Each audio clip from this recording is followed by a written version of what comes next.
I'm a very shy person. I'm shaking like a leaf. I'm so sorry. But I've been shy as far back as I can remember, and it's been very crippling. It's held me back. My family, my husband and my daughter, they're very outgoing, and I know that I've frustrated them for years. And I know inside there's a roaring lion. I know he's there. But he's been caged by fear for a long time, and I'm sick and tired of it. So I've been praying, and I've been asking God to help me overcome, and now I'm holding a microphone. So you never know how God's going to answer your prayers. Without any further ado, if you have your Bibles, please turn to Philippians Chapter 4, verse 6. Okay, it says, "Be careful for nothing, but in everything, by prayer and supplication, with thanksgiving, let your requests be made known unto God." Yeah, you can have a seat. Okay, just a short little story. I am the youngest of 7 children.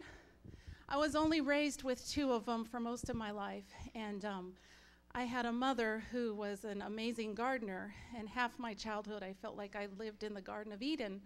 If there was a bare spot, she'd put something there. There was no rhyme or reason, but she loved to grow things, and she was really good at it. My brother and I, we could have cared less about gardening, but I had a sister that was always by her side. She was like her little protege. And so she learned everything from her. When we became adults and I became a homeowner, I wanted to plant a garden, and I had no idea what to do. But I remembered my sister did, so I called her, and I got an education, and I went and I got all the good dirt and plants and everything and set about my business.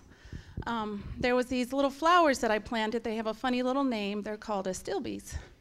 And as time went on, as most of the other plants were doing fine, I noticed that they were quickly starting to die off. And I'm very passionate about everything I do, and it was really upsetting me. And I would call my sister every week and say, "What am I doing? I don't know why they're dying." And she would just be patient with me and tell me to keep doing everything right. I planted them in May, and by July, they were totally torched.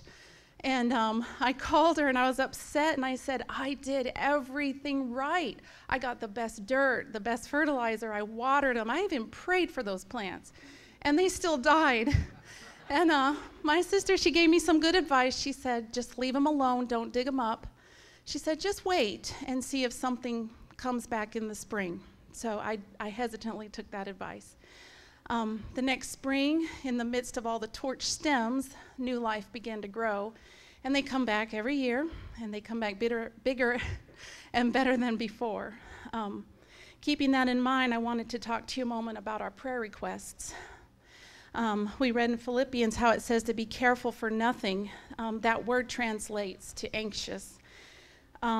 There's been a prayer request I've sent up to God that I have been praying for a long time. And I just don't have an answer yet.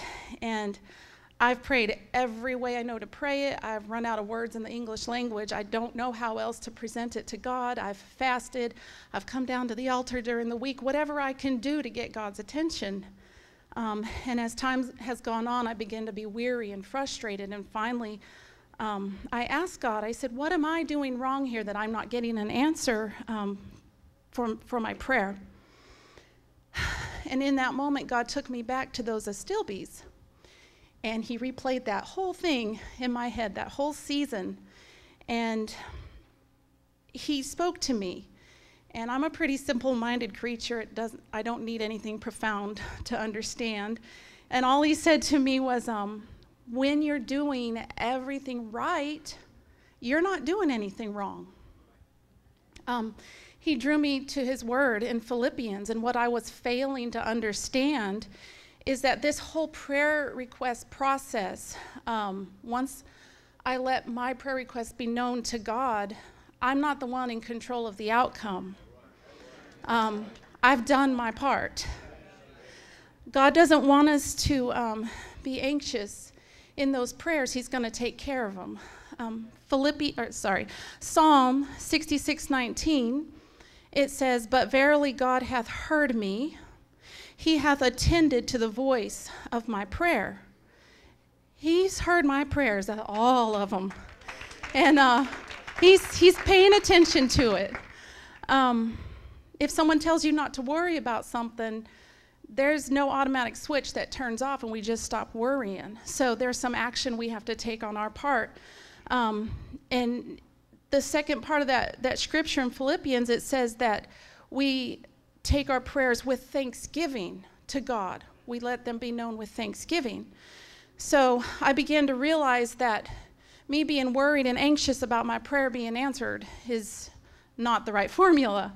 So when that fear rises up or the anxiety rises up, I start putting it down with thanksgiving. The things that I start thanking God for is I'm thanking him in advance for answering the prayer, because he will. I thank him that he's in control, not me, because when I am, I mess everything up. I thank him for all the prayers he's already answered. I thank him for his faithfulness. I thank him that he cares about the things that we care about. He really does. The very next verse, there's a promise from God that says that his peace shall keep our hearts and our minds. And I do feel that peace today. I went down in that water in Jesus' name when I was 19 years old. And I'm 41 years old today. And I can look back over my life, and I've proven God with one of the greatest tests. That's the test of time.